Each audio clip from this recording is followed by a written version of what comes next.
क्या कभी ने कभी सोचा है कि हर एक शहर में एमजी रोड क्यों होता है, या फिर हर एक रोड पे महात्मा गांधी का चेहरा क्यों होता है? मैंने भी सोचा है। तो with a round of applause, let's welcome Chalitra Rama Company as they take us to MG Road.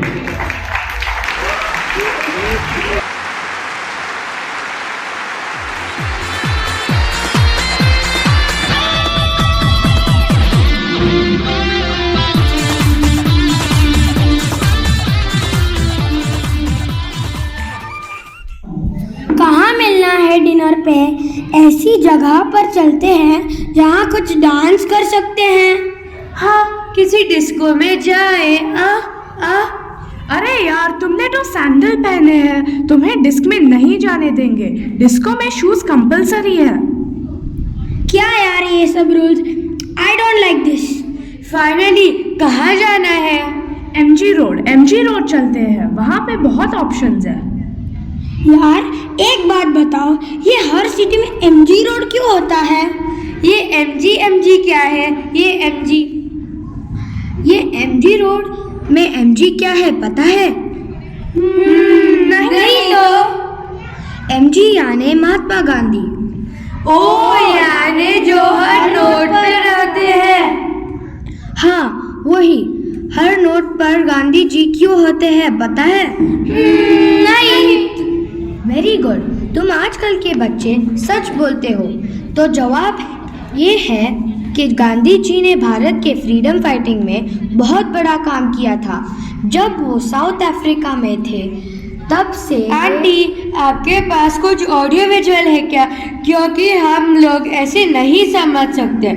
हमें कुछ अपील करे, ऐसा कुछ दिखाओ ना। चलो फिर एक काम करते हैं, आपको गांधी जी के जीवन में ले चलते हैं। हम शुरू करते हैं जब गांधी जी साउथ अफ्रीका में लॉयर का काम करते थे।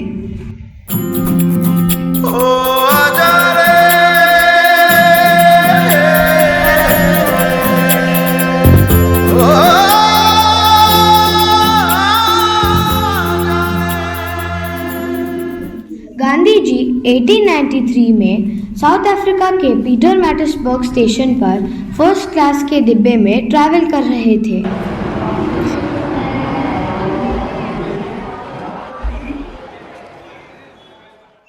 माफ कीजिए, आपको थर्ड क्लास के डिब्बे में जाना होगा। मेरे पास फर्स्ट क्लास का टिकट है। इससे कोई फर्क नहीं पड़ता, यहाँ बैठने की परमिशन नहीं है। फर्स्ट क्लास में सिर्फ यूरोपियन लोग जा सकते हैं। मैं नहीं हटूंगा, मेरे पास वैलिड टिकट है और मुझे यहाँ बैठने का पूरा हक है। अगर आप नहीं हटे तो मैं आपको ट्रेन से उतार दूंगा। मैं नहीं हटूंगा। गार्ड्स!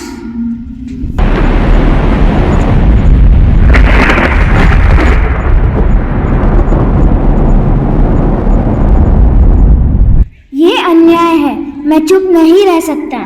मुझे इस भेदभाव के खिलाफ लड़ना ही होगा। और इस तरह से गांधी जी ने ठान ली कि वे ब्रिटिश सरकार के ऐसे जुर्म के खिलाफ लड़ेंगे।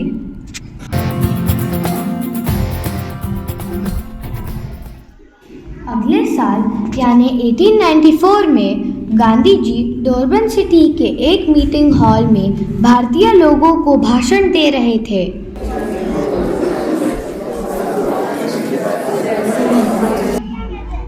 हम यहाँ बड़े जुल्म का सामना कर रहे हैं, हमें इसका मुकाबला करना है। लेकिन याद रखें, हम हिंसा का सहारा नहीं लेंगे, शांतिपूर्ण तरीकों से लड़ेंगे। भारत में यही बात महावीर जैन और गौतम बुद्ध ने भी कही है। ये कौन सा तरीका है? ये एक ऐसा तरीका है जिसमें हिंसा से नहीं बल्कि सत्य और अहिंसा की शक्ति से लड़ेंगे।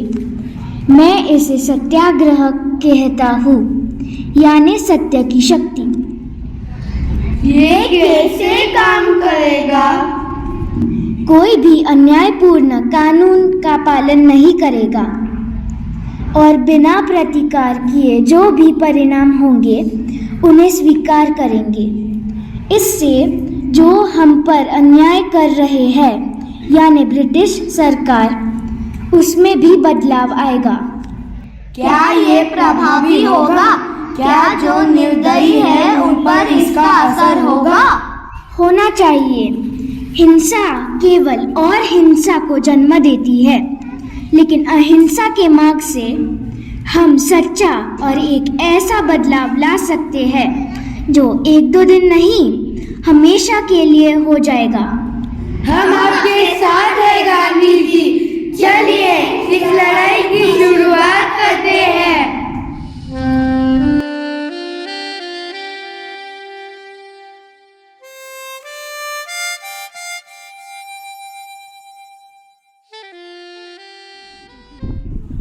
गांधी जी ने सत्याग्रह और अहिंसा का प्रयोग साउथ अफ्रीका में रहते हुए ही शुरू कर दिया था। इंडियन नेशनल कांग्रेस के लीडर गोपाल कृष्ण गोखले जी के कहने पर गांधी जी भारत में वापस आए। वो साल था 1915।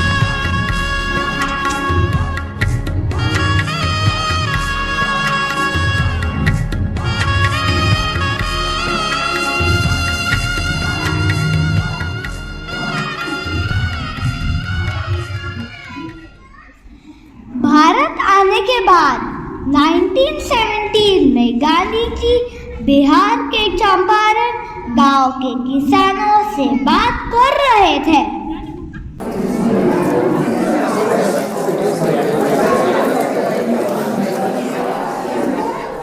जमींदार हमें नील यानी इंडिगो उगाने के लिए मजबूर करते हैं और हमारी फसल ले जाते हैं।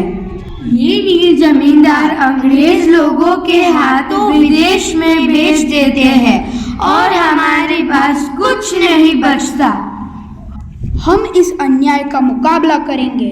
हम हिंसा नहीं करेंगे, लेकिन हम ऐसे कानून का पालन भी नहीं करेंगे। इस काम में क्या आप हमारे साथ होंगे बापू? हाँ, मैं आपके साथ ही रहूँगा और वही मुसीबतें झेलूँगा। हम सब मिलकर इस बात को अंग्रेज सरकार के ध्यान में लाएंगे। जी बापू। गांधी जी और चंपारण के किसानों की सत्याग्रह आंदोलन से अंग्रेजों ने चंपारण अग्रेरियन बिल नाम का नया कानून बनाया। किसानों को अब नील उगाने के लिए मजबूर नहीं किया गया। किसानों को उनके पैसे भी लौटाए गए। गांधी जी एक प्रमुख नेता बन गए और अहिंसा की बड़ी जीत हुई।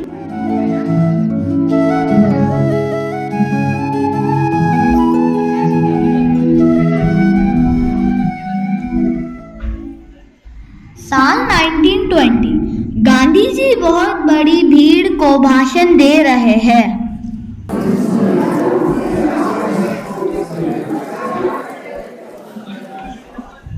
हम इस सरकार के साथ सहयोग नहीं करेंगे जो हमें पीड़ा देती है।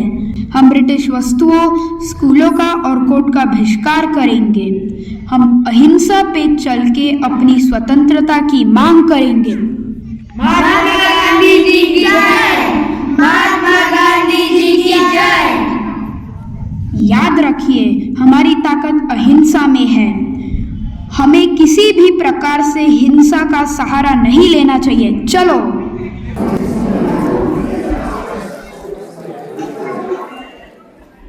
ऐसे 1920 में गांधी जी ने असहकार यानी नॉन कोऑपरेशन मूवमेंट से जन आंदोलन किया।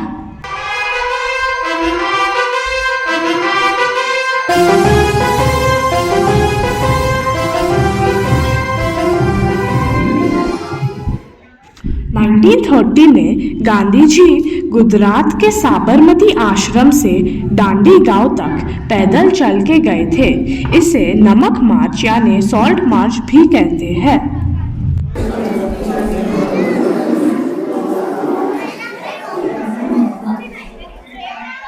बापू, वैसे तो बहुत सारे टैक्स हैं, लेकिन आपने नमक ही क्यों चुना? नमक एक ऐसी चीज है जिसका हर भारतीय प्रयोग करता है। अपना नमक खुद बनाकर हम ब्रिटिश सरकार के हुकूमत को चुनौती देंगे और अपनी स्वतंत्रता का हक मांगेंगे।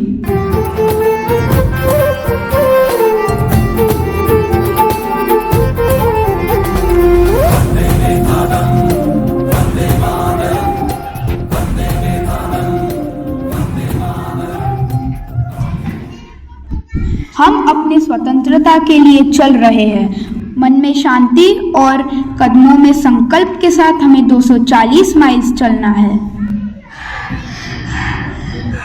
हम आपके साथ हैं बापू।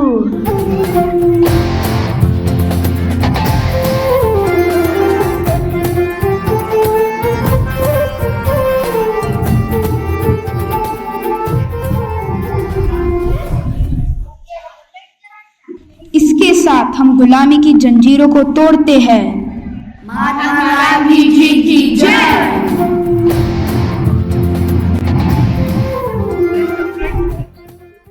ये नमक का सत्याग्रह यानी दांडी मार्च एक सिंबल था सिविल डिसोबीडियंस मूवमेंट का। भारत ही नहीं, ब्रिटेन के अखबारों में भी ये खबर आई कि गांधी जी ने ब्रिटिश सरकार के नमक का कानून तोड़ दिया। हाँ।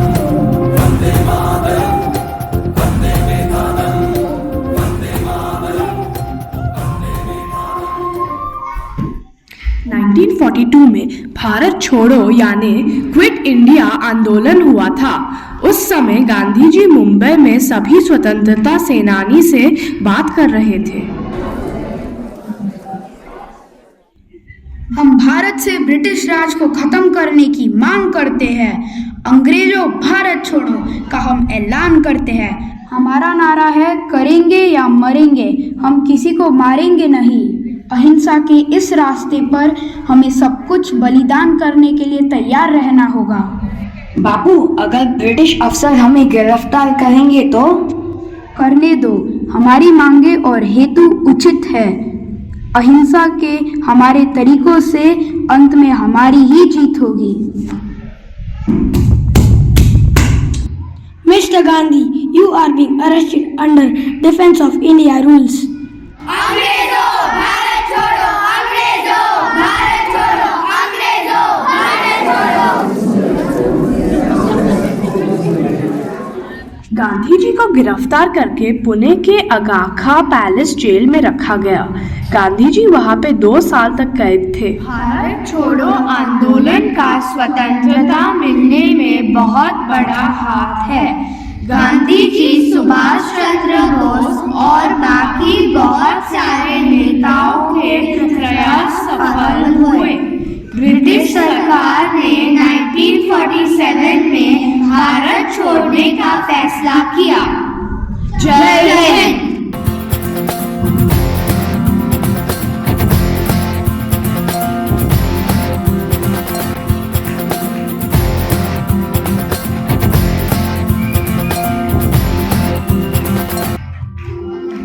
ऐनक पहने लाठी पकड़े चलते थे वो शान से, जालिम कांपे थर थर थर थर सुनकर उनका नाम रे।